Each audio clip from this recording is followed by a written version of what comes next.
Hello दोस्तों, एने horror stories YouTube channel में आपका स्वागत है। मैं हूं सात्विकी द्विवेदी। तो दोस्तों, आज की भूतिया कहानी सुनने के लिए आप लोग तैयार हो जाइए। तो बढ़ते हैं आज की भूतिया कहानी की ओर। मेरा नाम मुकेश चौधरी है। मेरी ये कहानी तब की है जब मैं 16 साल का था। एक दिन मेरे मम्मी पापा किसी काम से बाहर गए थे। घर में केवल मैं ही था। तभी पापा ने फ़ोन लगाया और मुझसे कहा, बेटा आज हम घर नहीं आएंगे, तुम अपना ख्याल रखना। हम तुम्हारे ननिहाल में आज रात रुकेंगे। मैंने कहा, ठीक है पापा, मैं अपना ख्याल रखूँगा। इसके बाद गांव के मेरे कुछ दोस्त आ गए और मुझे क्रिकेट खेलने के लिए कहने लगे। उनकी बात सुनकर मैंने अपने घर में ताला लगाया और उनके साथ गांव के बाहर खेलने चला गया।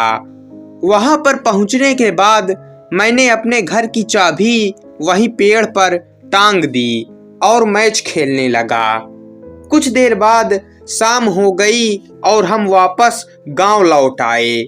इसके बाद मैंने पड़ोस में खूब मौज मस्ती की और फिर अपने घर की तरफ चला गया।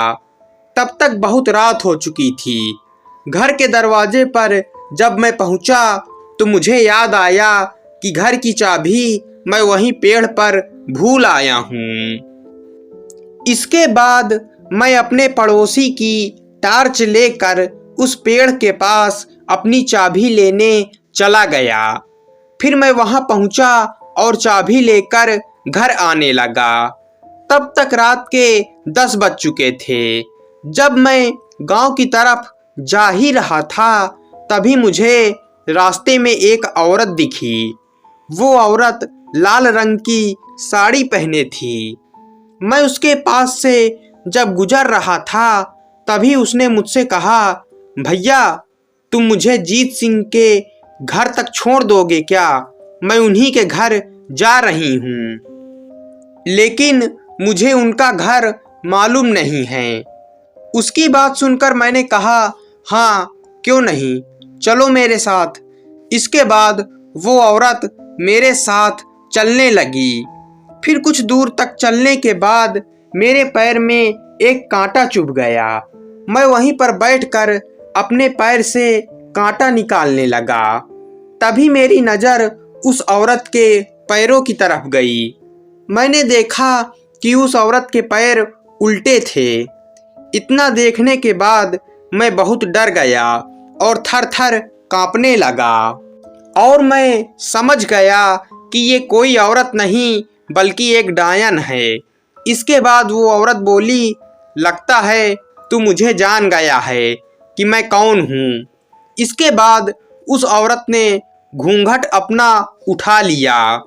मैंने देखा कि उसका चेहरा काला था और लंबे लंबे दांत थे और चेहरे से मांस के टुकड़े लटक रहे थे। और फिर वो जोर जोर से हंसने लगी। फिर इसके बाद मैं वहाँ से भागते हुए, रोते चीखते चिल्लाते अपने गांव आ गया। और गांव पहुंचने के बाद मैं एक लोग के दरवाजे पर गिरकर बेहोश हो गया।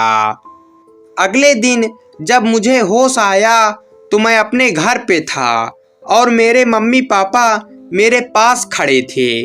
फिर मेरे मम्मी पापा ने मुझे बताया कि कल जिसके दरवाजे पर तुम गिरकर बेहोश हो गए थे, उन्होंने हमें रात को फ़ोन लगाया और कहा कि आपका लड़का बेहोश हो गया है।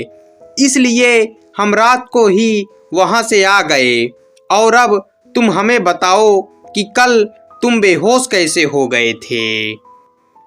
फिर मैंने अपने मम्मी पापा को सारी बात बता दी। फिर इसके बाद मेरे पापा ने मुझे बताया कि जो औरत कल तुम्हें दिखी थी वो जीत सिंह की पहली औरत थी। कई साल पहले वो खेत से रात को लौट रही थी। तभी एक बिजली का खंभा उसके ऊपर गिर गया, जिससे उसकी मौत हो गई। तब से वो औरत रात को वहां से गुजरने वाले लोगों से जीत सिंह के घर जाने को कहती है और वो गांव के बाहर तक आती है और फिर लौट जाती है। उसकी आत्मा रात को वहीं पर भटकती है। इसके बाद मेरे पापा मुझे एक बाबा के पास लेकर गए। उन बाबा ने मुझ पर झाड़ फूंक की और फिर हम घर चले आए। उस दिन के बाद मैं रात को उस जगह पर कभी नहीं गया। तो दोस्तों, ये कहानी यहीं पर खत्म होती है। कहानी पसंद आई हो तो वीडियो को लाइक, चैनल को सब्सक्राइब कर दीजिएगा। मिलते हैं अगली भूतिया कहानी में।